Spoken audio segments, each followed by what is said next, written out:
Buen día para todos. Voy a presentar mi trabajo de investigación, el cual se titula Criopreservación de espermatozoides de capitán de la sabana, Eremophilus mutisi. Mi nombre es Diana Marcela Orrego Gutiérrez, soy médica veterinaria zootecnista de la Universidad de Ciencias Aplicadas y Ambientales UTCA, actualmente candidata a magíster en Ciencias Veterinarias también en la Universidad de Ciencias Aplicadas y Ambientales UTCA, docente en la Universidad Antonio Nariño, y el director de mi trabajo de investigación es el doctor Camilo Prieto Mojica, quien es docente de la Universidad de Ciencias Aplicadas y Ambientales UTCA. El pez capitán de la sabana, Eremophilus mutisi, es una especie emblemática a nivel de la ictiofauna para el altiplano cundiboyacense, principalmente en la cuenca del río Bogotá y sus afluentes. Es una especie bastante importante, pues la encontramos en todo el altiplano cundiboyacense. Este pez, el pez capitán de la sabana, es catalogado como el bagre de agua dulce con mayores probabilidades de piscicultura de zonas frías. Es el único bagre que vamos a encontrar en clima frío. Recordar que los bagres pertenecen a la familia de los silúridos, es decir, que no poseen escamas y tienen presencia de barbillas o de barbillones. Ellos habitan en aguas lénticas, lagos, lagunas, formados por la dinámica natural de los diversos ríos de la sabana de Bogotá. Entre ellos encontramos la represa del Cisga, encontramos el embalse del Neusa, encontramos la laguna de Tota. En estos sitios podemos encontrar comúnmente capitán de la sabana, pero pues con el paso del tiempo este capitán o este pez ha empezado a desaparecer. Él habita en el fondo lodoso en busca de detritos y macroinvertebrados bentónicos de los cuales se alimenta y tiene la capacidad de ayudar a descontaminar o a evitar la contaminación en el fondo de los ríos. Este es el capitán de la sabana. Él tiene una característica y es que no posee aletas pélvicas, como lo notamos en la imagen, no tiene presencia de escamas, presenta otra característica y es que produce un moco en el cuerpo que lo defiende contra lo que son bacterias, hongos y otros microorganismos, lo que le confiere una alta resistencia a lo que son las enfermedades. Los ojos están cubiertos por una membrana semitransparente que lo protege del fango turbio donde reside. Tiene ojos pequeños, tiene 2 pares de narinas, 3 pares de barbillas táctiles, una boca amplia, larga y en posición subterminal. Es una especie dioica y ovípara que se caracteriza por la producción de ovas, huevos, por parte de la hembra, que son fecundados obviamente por parte del macho con su esperma. Este es nuestro capitán de la sabana. Él presenta un dimorfismo sexual secundario, donde las hembras son las que poseen tamaños mayores a los machos. Esta afirmación se da en la laguna de Tota. Las hembras de Eremophilus mutisi alcanzan tallas máximas de 300 milímetros y los machos a 282 milímetros. Entonces podemos ver en las fotografías una hembra madura de capitán de la sabana, donde vemos una distensión abdominal propia de la época o de la etapa reproductiva, y en el caso de los machos vemos que al hacer presión cráneo-caudal se va a notar o se va a evidenciar el semen. Ellos tienen una reproducción natural que se conoce como desove o rebote en abril, mayo y junio, cuando hay intenso invierno, presentan una reproducción por año. Los huevos de esta especie son de 1 milímetro de diámetro, de color verde claro hasta un color verde oliva. El número de huevos por hembra es variable según la talla, con promedio entre 33.000 huevos, hembras encontradas en el embalse de Tominé, hasta 13.000 huevos, hembras encontradas en la laguna de Fúquene. Hay un rango amplio entre los 13.000 huevos a los 33.000 huevos. Revisando la literatura, dice la literatura que estos cambios obedecen específicamente a la calidad de agua. Entonces podríamos anotar que la calidad de agua, tal vez el embalse de Tominé, es mucho mejor a la que encontramos en la laguna de Fúquene.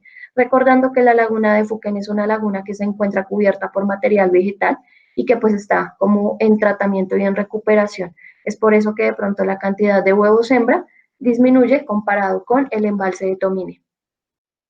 Del capitán de la sabana hay algunos registros de información, realmente es muy poca, pero hay registros de información, En 1993 se hizo el primer reporte de reproducción inducida exitosa en cautiverio, lo hizo la CAR y la Estación Piscícola del Neusa.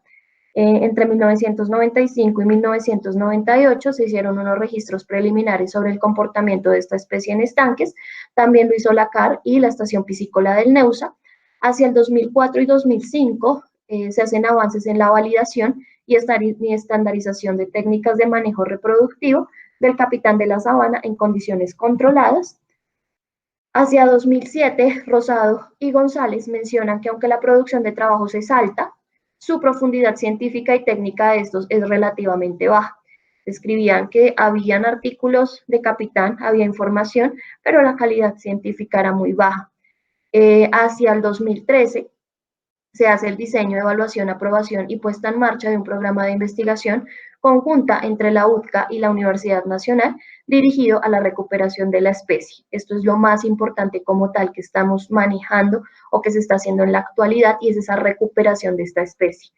Hacia el 2016 se hizo reproducción en cautiverio y manejo de la larvicultura también en la Universidad UTCA, bajo el direccionamiento también del doctor Camilo Prieto. ¿Cuál es el objetivo de este trabajo? El objetivo de este trabajo es evaluar el uso de diferentes crioprotectores para establecer el protocolo de criopreservación de semen de capitán de la sabana. Tenemos tres objetivos específicos. El primero es determinar las características seminales de capitán de la sabana, evaluar el uso de diferentes crioprotectores para establecer el protocolo de criopreservación de semen, determinar la efectividad de estos diluyentes para la criopreservación de capitán de la sabana. Estos son nuestros objetivos específicos. ¿Cuál es nuestra problemática a solucionar en la actualidad? Su registrada disminución o desaparición en algunos cuerpos de agua en su zona natural de distribución enfocan interés científico de carácter ambiental hacia su protección y recuperación. Realmente nos damos cuenta que hay una pérdida de la biodiversidad, en este caso con el capitán de la sabana, una especie, lo repito, de la cuenca del altiplano cundiboyacense, se encontraba en el río Bogotá, probablemente nuestros abuelos o nuestros antepasados lo consumieron, por tanto, pues en la actualidad lastimosamente se está perdiendo esta biodiversidad y la criopreservación de material genético aporta pues a la conservación de la especie. Eso es lo que queremos solucionar, queremos empezar a conservar y a recuperar esta especie que es el capitán de la sabana. El estudio actualmente se realiza en la Universidad Académica de Remanso de la Universidad UTCA, en Bogotá, Colombia. Colectamos 3 ejemplares de Haemophilus mutici adultos maduros morfológicamente con liberación de semen al realizar presión hacia la papila urogenital. La eyaculación fue estimulada aplicando extracto de hipófisis de carpa en una única aplicación correspondiente a 4 miligramos de extracto de pituitaria de carpa por kilogramo de peso del reproductor. Posteriormente, después de 24 horas, los animales son anestesiados con MS-222 a una concentración de 200 partes por millón hasta que se alcanza el estado profundo de anestesia. Ese estado profundo de anestesia en los peces se da cuando se pierde el eje de natación. Se minimiza el estrés y por bienestar animal es mejor generar este proceso de anestesia en los peces. Además, revisando revisando algunos temas, cuando se hace esta sedación, los peces liberan mayor cantidad de semen, obviamente porque se minimiza el estrés. Posteriormente, los animales fueron sometidos a ese masaje abdominal en sentido cráneo-caudal para estimular la liberación del semen. Los animales deben estar completamente secos en la región abdominal para evitar contaminaciones con materia fecal, orina y evitar la activación espermática por el contacto con el agua. Posteriormente, evaluamos color y apariencia, color blanco, volumen, el volumen en los animales colectados fue de 2 mililitros, la motilidad estuvo por encima del 90% y la concentración se da de 2,15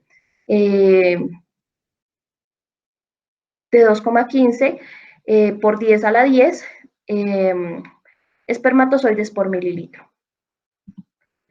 La crioconservación de semen de peces en nitrógeno líquido ha sido reportada en más de 83 especies de peces, particularmente salmónidos, ciprínidos y bagres, con importancia comercial, permitiendo un mayor control en la reproducción.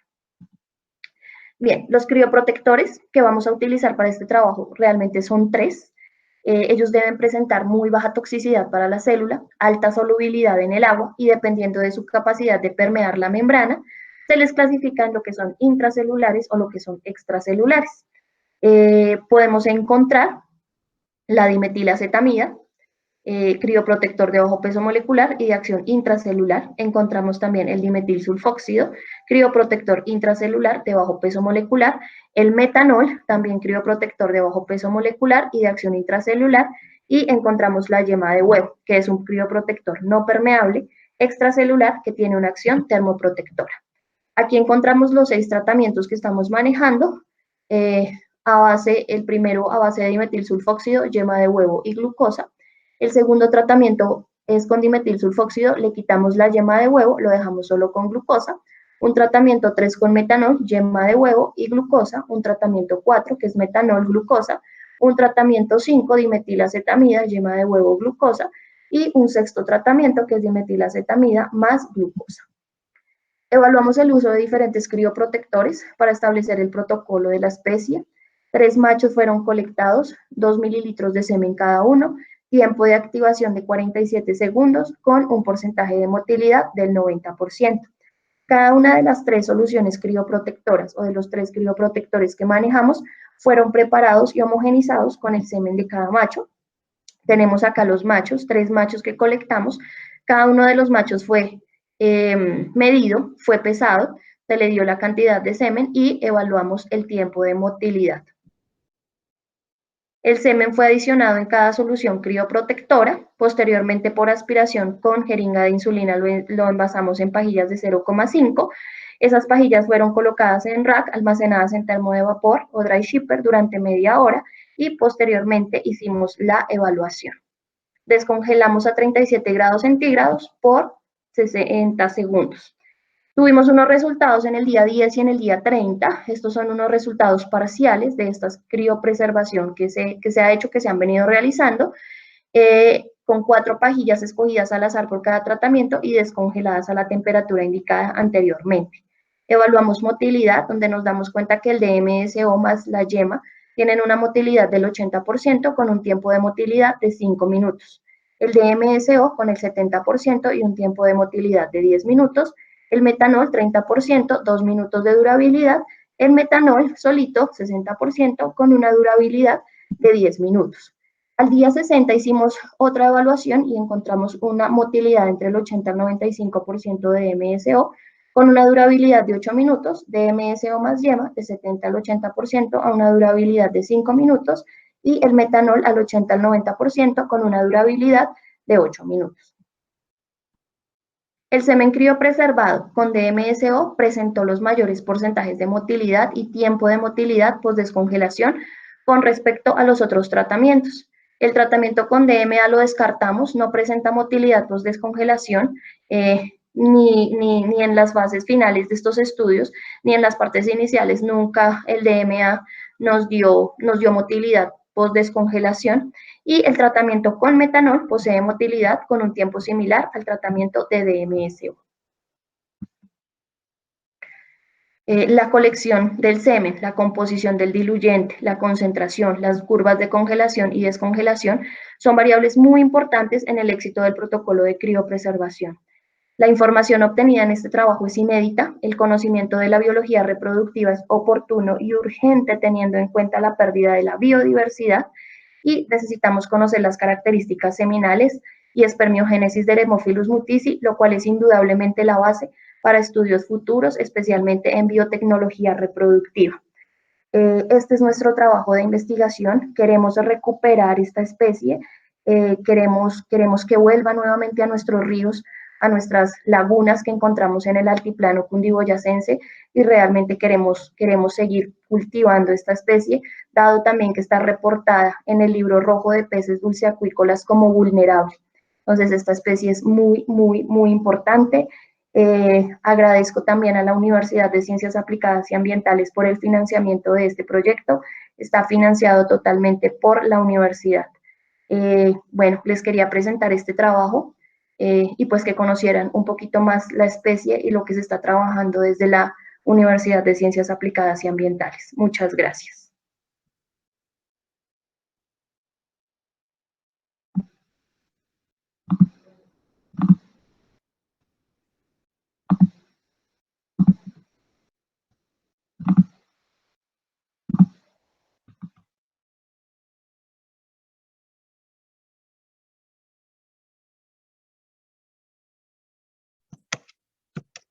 Bueno, saludos a todos los participantes del quinto Congreso Internacional en Producción Animal Ecológica. Mi nombre es Julia Andrea Figueredo Mateus.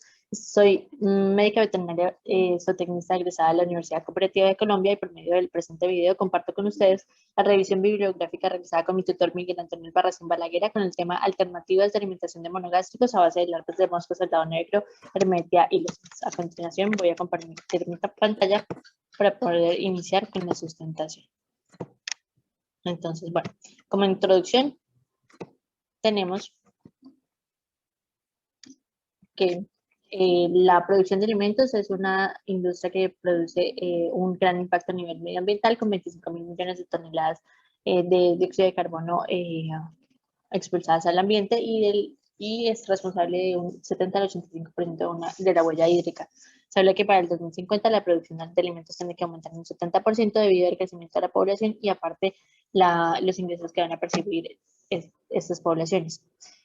Hablamos de monogástricos debido a que son las producciones que actualmente están gozando de mayor crecimiento para suplir las demandas nutricionales en los humanos. Y como vemos, pues el crecimiento es acelerado en cuanto a porcinos, ovinos y los peces. Bueno, el problema de estas producciones es la dependencia a materias primas como la harina de pescado y la harina de soya, por lo que la idea es tener alternativas para evitar esa deforestación, deteriores medioambientales y costos altos debido a también la escasa provisión de harina de pescado. Bueno, este es un ejemplo de que los insectos ya están empezando a ser parte de las dietas de los humanos.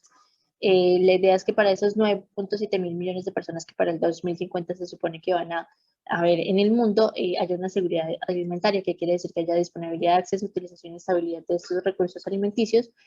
Actualmente, los costos de producción, del 60 al 70%, netamente son ocupados para la provisión de alimentos, ya sean de granos ricos en proteínas que pueden tener factores nutricionales o pues las alternativas que están surgiendo actualmente como fuentes proteicas a base de insectos que pues finalmente son fuentes naturales de alimento. Entonces aquí aparece nuestra mosca soldado negro, Hermetia illustrans con contenidos proteicos del 37 al 67% y contenidos grasos máximo del 49% que van a variar, como lo vamos a ver más adelante, dependiendo del sustrato en el que estén criados. En cuanto a los objetivos de la revisión, pues es describir la viabilidad del uso de larvas de mosca soldado negro, Hermetia illustrans en la alimentación de monogástricos y como objetivos específicos, identificar el potencial productivo de biomasa de estas larvas de la mosca, denunciar las características nutricionales y alimenticias de esta mosca para la alimentación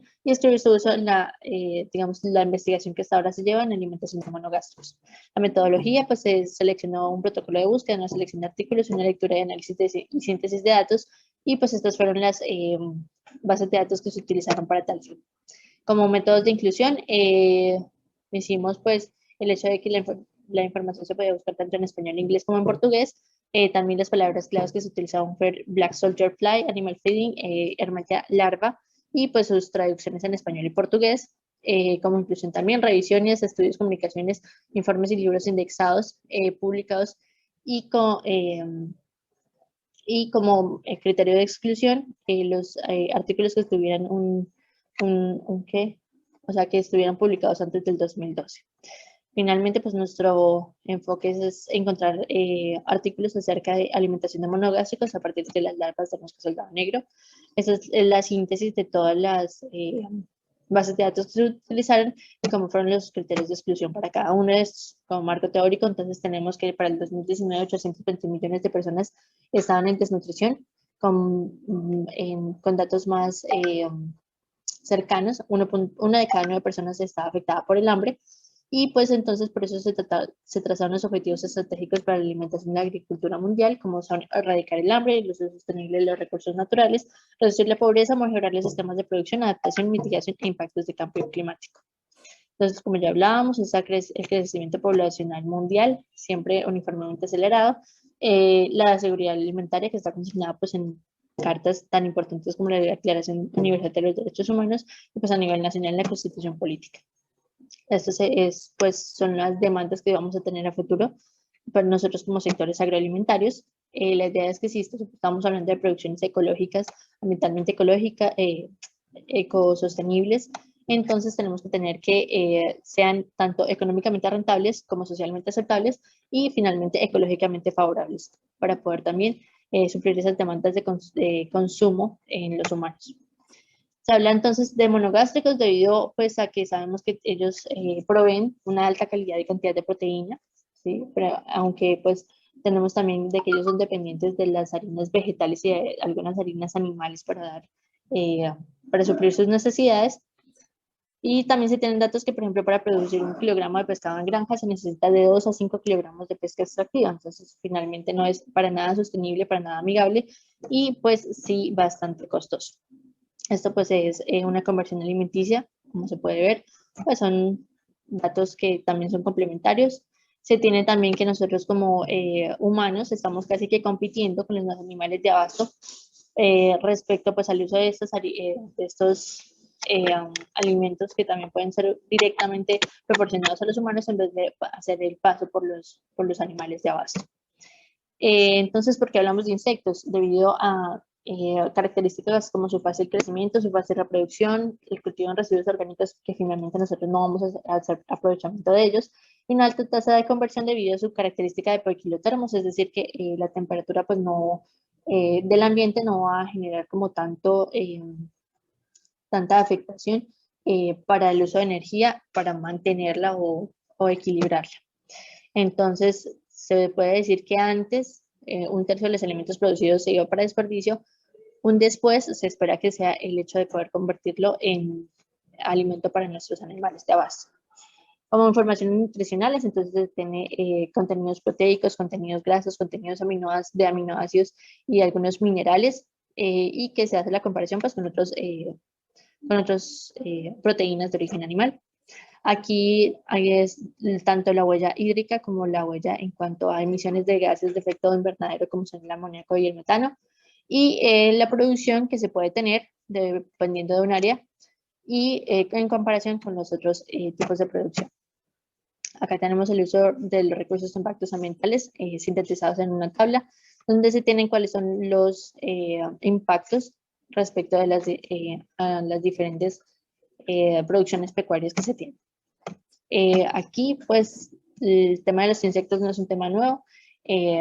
Desde hace muchísimos años se vienen usando para alimentación directamente en el humano, en países de Asia, en países de África, incluso aquí en Latinoamérica, se hablan de bastantes especies para consumo directamente en el humano.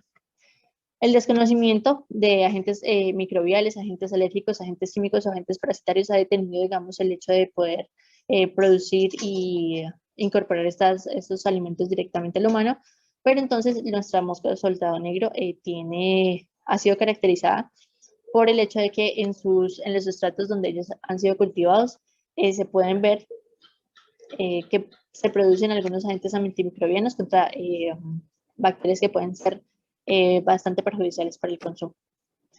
La FAO, en su documento de evaluación del potencial de los insectos como comida y alimento para garantizar la seguridad alimentaria, nombró estos 5 parámetros como ideales para elegir una especie, para cultivar una especie de insecto. Entonces, como resultado que tenemos, el Hermetel iluscens tiene un corto ciclo de vida. Cada una de las etapas pues no tiene una duración mayor de 10 días, aunque pues también depende del sustrato en el que se encuentra y la temperatura. En cuanto a esos parámetros que hablábamos de la FAO, entonces como bondades de la mosca soldado negro tenemos una reducción de la base total suelta del 50 al 55%, lo que quiere decir que si no lo queremos utilizar para la alimentación animal, lo podemos estar utilizando para el control, para el manejo también de los de los diferentes residuos orgánicos, un ritmo de alimentación acelerado, una conversión de biomasa del 8 a 22.9%, unas densidades que pueden tener mayores contenidos proteicos y grasos dependiendo de cómo se cultiven, y pues un alto número de huevos por cada postura. Aquí lo que se viene observando es tanto la reducción del material, como les decía, se puede utilizar también en tratamientos de residuos orgánicos, como también pues las tasas de supervivencia dependiendo pues de los diferentes sustratos que se tengan. También pues hay estudios en cuanto a cuál es el efecto. Como les decía, podemos utilizarlo también para como estratégica medioambiental. Entonces, en vez de durar 60 días para el tratamiento de estiércol de ave, podemos estar usando solamente o ocupando 24 días para el mismo proceso. En los sustratos en los que el Hermeteilus se ha creado, no se han encontrado agentes de enfermedad ni síntomas de enfermedad que puedan ser perjudiciales para el consumo, y se han detectado incluso el hecho de descartar posibles patógenos en sus sustratos y producciones de péptidos antimicrobianos que inhiben el hecho del desarrollo de varios microorganismos perjudiciales. Como potencial económico, ya hay empresas que están trabajando con esta mosca soldado negro. Estas son las diferentes pues, áreas en las que ellas están trabajando. La Unión Europea ya está aceptando como norma, para inclusión en dietas de animales a nuestras Hermeteilus, como se ve acá, pero pues los únicos peros que ponen, entre comillas, es el hecho de que no se pueden crear ni en proteínas de rumiantes, ni en residuos de cocina, ni de harina de carne, ni huesos o de estiércol. Entonces, ya para entrar en materia, aquí está una tabla resumida de cuáles son los contenidos de materia seca, proteína cruda y grasa cruda, y los contenidos de aminoácidos dependiendo pues de los sustratos en los que fueron cultivados.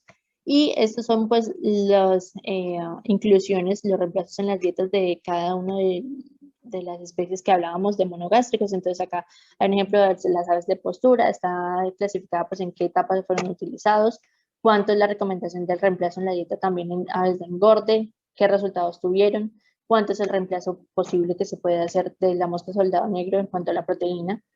En cada una de estas tablas está clarificado hasta cuánto fue posible y en qué etapas se hicieron de cada una de las producciones.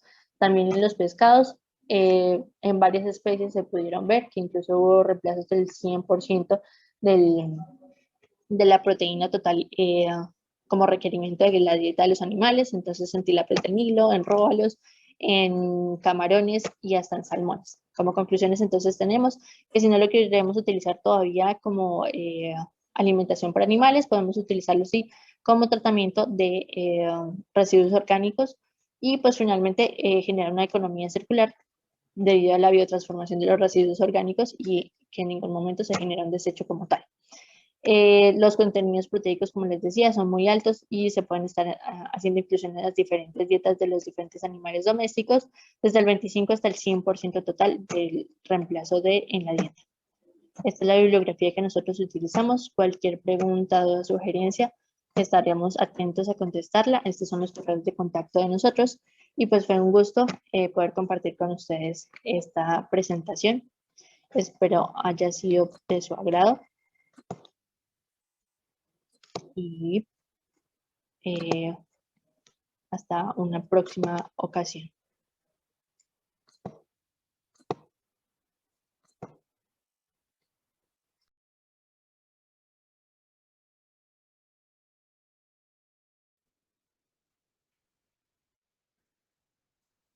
Buenas, a continuación se hablará sobre el análisis de la implementación de pastoreo de ultra alta densidad con bovino blanco orejinegro en la granja experimental de la Universidad Francisco de Paula Santander Ocaña.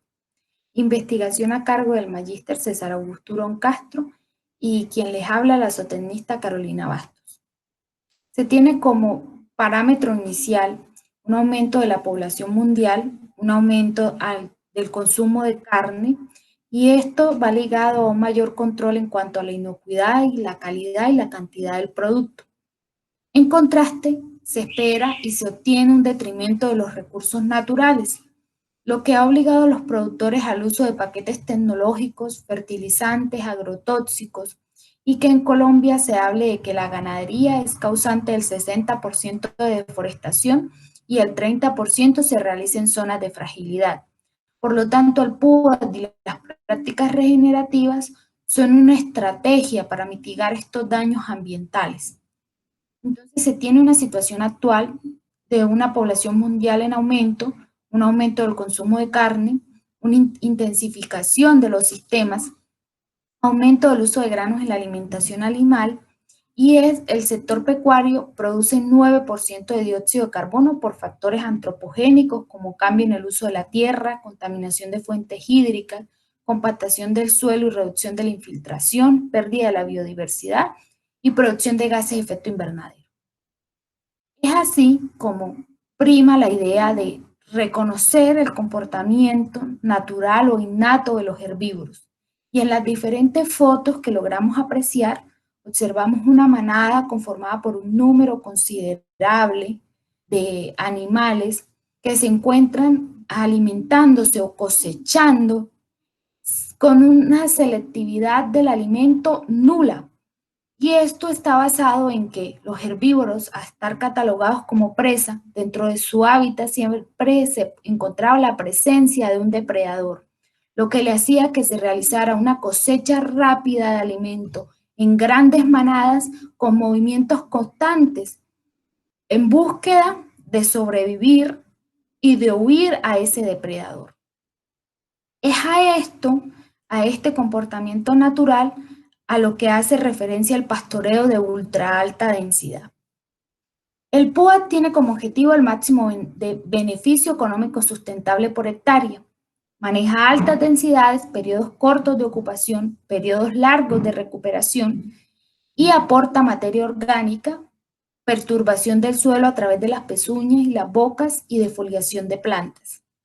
Esta materia orgánica se traduce en energía para los microorganismos, favorece las propiedades del suelo, pero lo más significativo es que un gramo de materia orgánica secuestra 3.67 gramos de dióxido de carbono. Y es así como el herbívoro, y en este caso el bovino, se vuelve indispensable dentro del ciclo del carbono. Su función es primordial dentro de la regeneración de las praderas, de los pastizales o de los potreros, incluso del suelo, y que estos cumplan el papel de sumideros de carbono. Es indispensable que el suelo cuente con una cobertura, que se minimice el disturbio de forma química y recordar que es necesario en forma de fuego, corte y pastoreo, diversidad de plantas, plantas vivas e integración animal, porque estos hábitats o ecosistemas coevolucionaron con la presencia de animales. Y podemos decir que ya la naturaleza desarrolló un bioreactor de fermentación totalmente funcional para la conversión de material celulolítico solar no comestible a alimento altamente nutritivo y que además se reproduce solo y se llama herbívoro. ¿Cuáles son la definición de la ganadería regenerativa? Imitar la naturaleza, bajo o nulo nivel de insumos, genera renta y al mismo tiempo aumenta el capital biológico y social, genera productos diferenciables, más resilientes frente a un contexto cambiante de relaciones de precios y climas, genera servicios ambientales que pueden comercializarse en el mercado. Indicadores de regeneración en un predio, cobertura completa del suelo con dominancia de especies perennes, aumento de la tasa de infiltración, aumento de la tasa de biodiversidad, aumento de la productividad primaria y aumento del carbono del suelo.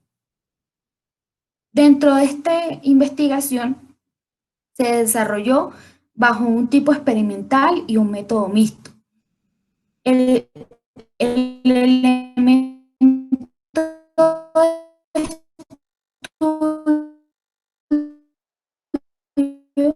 son 6 potreros, la muestra 13 vacas bono y 2 terneros. Para la recolección de datos se utilizó aforos, evaluación de la condición corporal, pesaje de los animales, bromatológico y adicionalmente a la salida de los animales del potrero se adicionaba gallinaza para aumentar la materia orgánica del suelo. Dentro de esta imagen podemos reconocer los potreros que se utilizaron para esta investigación y están enumerados como P, 1, 2, 3 y 4 con un área total de 8.427 metros cuadrados y cada uno con áreas variables.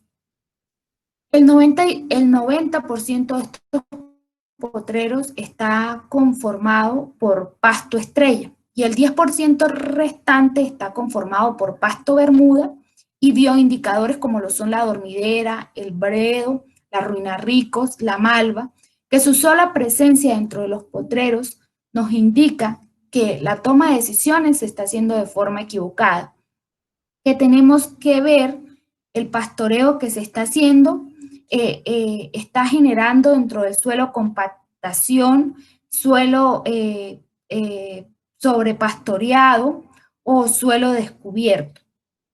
Y por esto se llaman bioindicadores, porque nos permiten reconocer que algo se está haciendo de forma errada. ¿Qué se estableció en un inicio dentro de la investigación? Una semana para brindarle a los animales un periodo de adaptación. Y esta semana vino representada por 20 metros cuadrados por animal para la realización de la franja. Los animales durante el periodo de adaptación y durante la investigación contaron con cinta adelante y cinta atrás porque no nos parecía oportuno que tuvieran la posibilidad de volverse al área ya pastoreada. Durante este periodo de adaptación, pues el lote de blanco orejinegro de la UFPCO cuenta con una jerarquía muy marcada que hace que se tenga un animal líder, animales rezagados, y durante esta semana se presentaron peleas, animales que se salían de la franja, que volvían al área ya pastoreada, que ingresaban al área nueva por pastorear, lo que hizo que fuera un periodo donde se necesitó paciencia y comprender un poco la situación de jerarquía con la que cuenta el lote.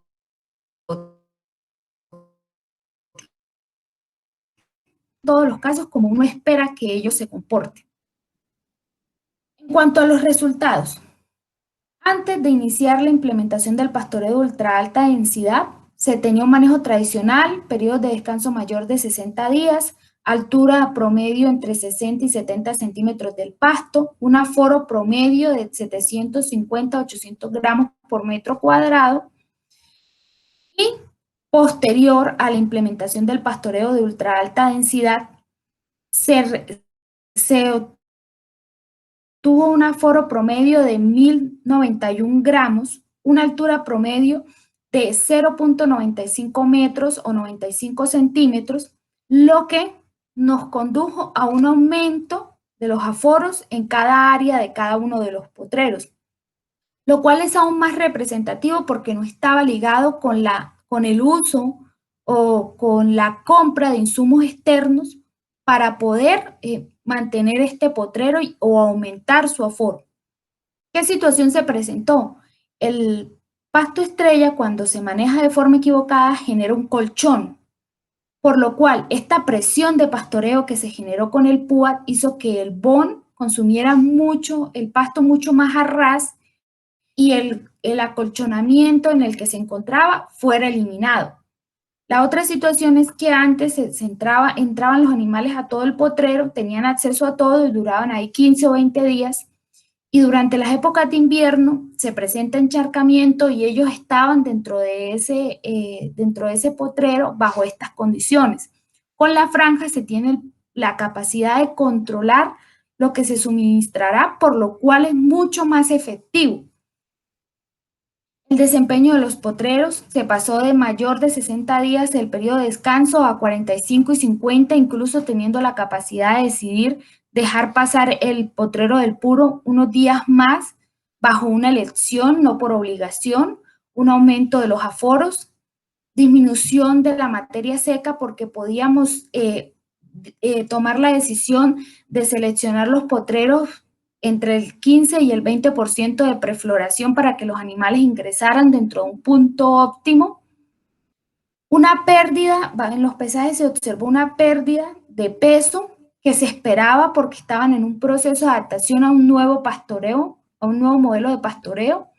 pero se decidió contrastar con la condición corporal porque ya se ha comprobado mediante estudios que el blanco orejinegro de la UFPCO, bajo un mismo sistema de alimentación con otros animales de otras razas, es el primero en engrasar y el último en perder condición corporal. Por lo tanto, al realizar el contraste de ganancia diaria de peso y condición corporal, se evidenció que no es significativo los valores obtenidos. ¿Qué nos queda por decir? La coevolución de los pastos y los pastores ha permitido la expansión de suelos en regiones semiáridas a semihúmedas, y el origen de todos nuestros problemas es cómo pensamos y desde dónde tomamos las decisiones. Cuando se hacen desde el ego y nos sentamos en los conocimientos y creemos que esa es la única forma de realizar ganadería, de manejar nuestros bovinos, de manejar nuestro predio, pues muchas veces erramos, equivocamos y lo que hacemos es degradar nuestros recursos naturales. Cuando comprendemos que hacemos parte de la naturaleza, que estamos en la obligación de imitarla, de comprenderla, de apoyar y reforzar los procesos naturales, las situaciones toman otro rumbo.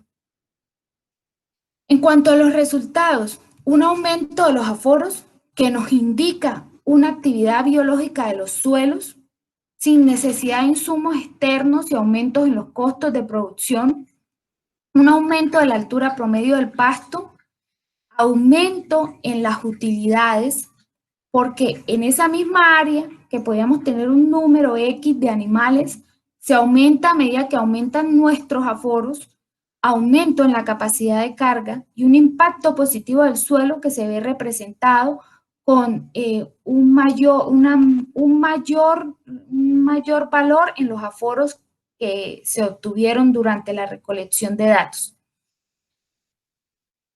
¿Qué podemos apreciar en cuanto al comportamiento de los animales? Primero es importante resaltar el cambio en la coloración del área ya pastoreada y a la que ellos ingresan, pero el suministrarle de forma constante alimento nuevo genera en ellos aumento en la voracidad. Un consumo no selectivo, no se ven cabezas altas, todas están concentradas en el pasto, en cosechar de forma rápida por la competencia que hay. Voracidad, disminución o eliminación de la selectividad dentro del lote, lo cual favorece. Y lo otro es un descanso, porque a medida que vamos cerrando cinta, colocamos cinta en la parte posterior, el suelo empieza su tiempo de descanso y su periodo de recuperación. Dificultades: intermitencia de la cerca móvil, pérdida de la corriente, fue una gran dificultad porque los animales se salían de las franjas, volvían al área ya pastoreada, ingresaban al área nueva. Nos presentó, nos hizo un poco más complejo toda la implementación del pastoreo de ultra alta densidad. El ego, muchas veces tenemos conocimientos previos y creemos que solamente esa es la verdad, y tenemos que darnos cuenta que ya están obsoletos, que hay nuevos modelos y que estamos en la obligación de probarlos y adoptarlos. Malos consejos de personas que se nos acercaron a decir que íbamos a acabar los potreros, que se iba a ser necesario resembrar, que los animales iban a perder condición corporal, que se iban a enfermar. Objetivos equivocados. Genética en nuestro caso no aplica, y el suministro de agua por el movimiento constante. Una parte de la bibliografía, y no me queda más que agradecer por el tiempo que le han dedicado a escuchar la presentación, los correos de contacto, y nuevamente muchas gracias.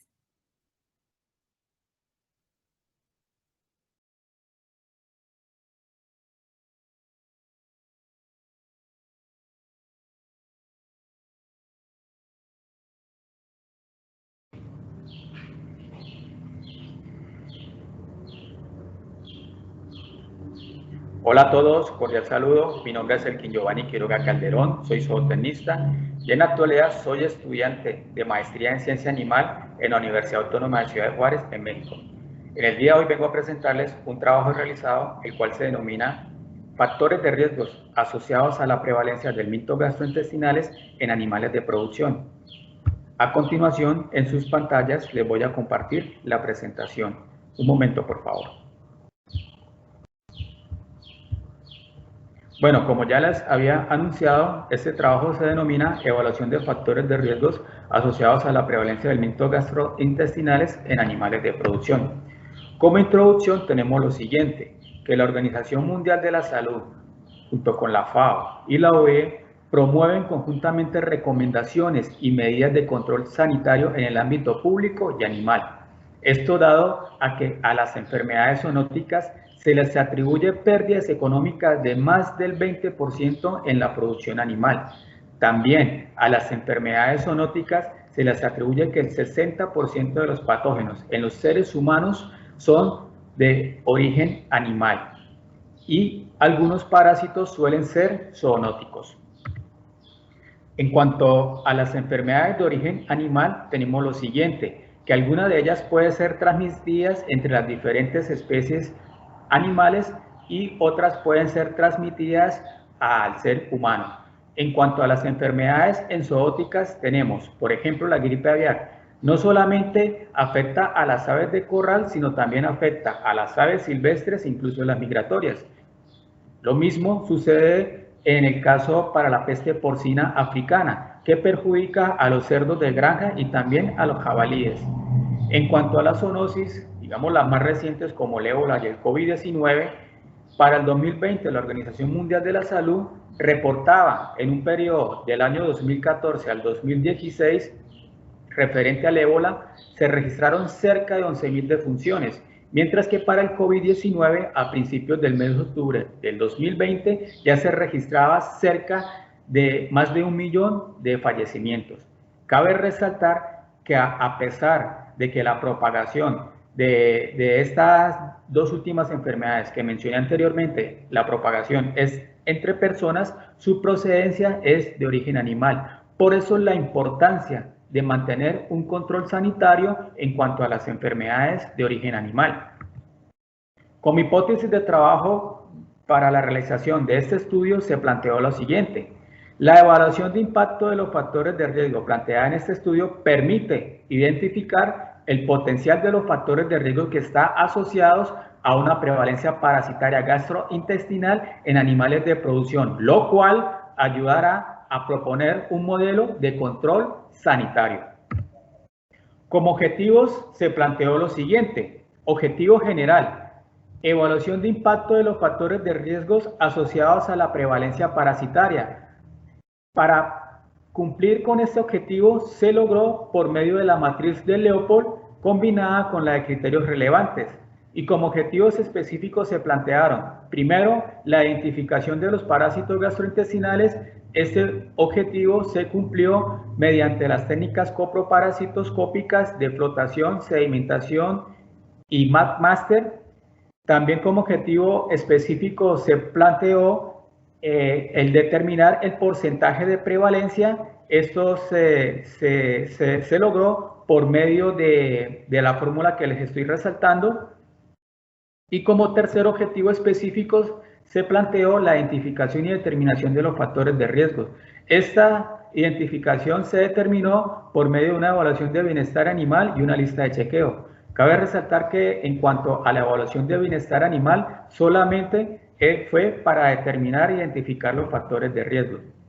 Bueno, en cuanto al desarrollo del estudio, se llevó a cabo en las instalaciones del rancho universitario de la Universidad Autónoma de Ciudad Juárez, el cual se encuentra ubicado en el Valle de Juárez, en el municipio de Praxedis Guerrero, en el estado de Chihuahua. Este rancho universitario se caracteriza porque allí se albergan diversas especies animales de producción. Allí este rancho universitario se caracteriza por tener un suelo franco-arenoso, dado que se encuentra en un ambiente desértico. Y este municipio de Praxedis se encuentra en la frontera con el estado de Texas, en Estados Unidos, en límites del río Bravo. Como metodología, se inició primero con la recolección de las muestras de excrementos de los diferentes grupos de animales. Después se procedió a la identificación de los factores de riesgo y por último se llevó a cabo el análisis de laboratorio. Dado así que ya con esta metodología se procedió por último a realizar la evaluación de impacto de cada factor de riesgo. Como ya lo había mencionado en los objetivos, la metodología para poder evaluar el impacto de cada factor de riesgo es la de criterios relevantes integrados planteada por Bourous. Esta metodología consta de lo siguiente. Esta me lleva a determinar el grado de impacto mediante una escala de severidad, la que les estoy aquí señalando, donde me muestra el grado de impacto de cada factor de riesgo. Algunos factores pueden ser considerados como leves, otros pueden ser considerados como moderados y otros pueden ser considerados como severos. Para poder obtener ese valor de severidad, se debe primero obtener el valor de la magnitud y el valor de índice ambiental, o también conocido como la importancia del factor de riesgo. Entonces, una vez obtenido estos dos valores, se procede a multiplicar para así poder obtener una ponderación y para poder asignar en una categoría al factor de riesgo. También hay que tener en cuenta que esta metodología incluye criterios como intensidad, extensión, duración, reversibilidad e incidencia de cada factor de riesgo. Como resultados tenemos lo siguiente. Se identificaron géneros parasitarios de huevos de trichos trongílos, estrongiloides, aemonchos, estrongilos, ciatostomidos y ascaris. En esta tabla podemos ver los porcentajes de prevalencia para cada grupo animal referente a su género parasitario.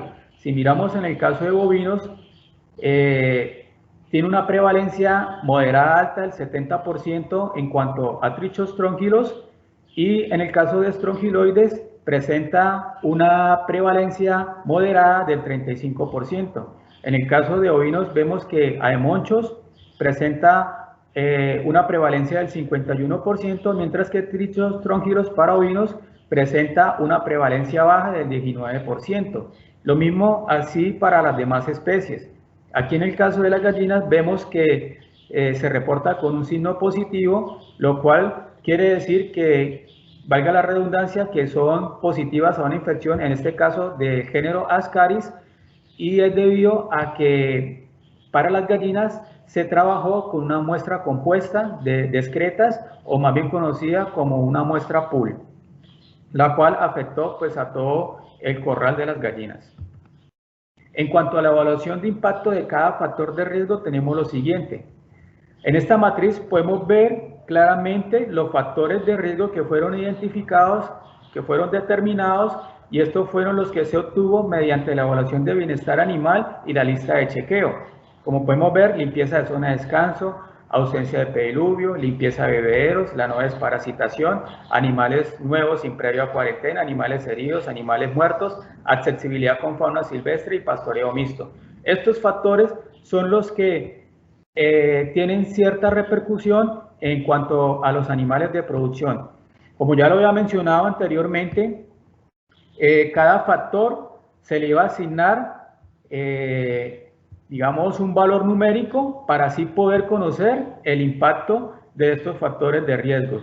Según la escala de severidad, recordemos que para que un factor sea considerado como leve, debe estar en una numeración entre 0 a 5, y para considerarlo como moderado se debe encontrar en una numeración de 6 a 15, y para considerarlo como severo se debe encontrar de 16 a 39. Y ya en el caso, bueno, faltó aquí, ya en el caso de, para considerarlo como crítico, es de 40 hasta 100.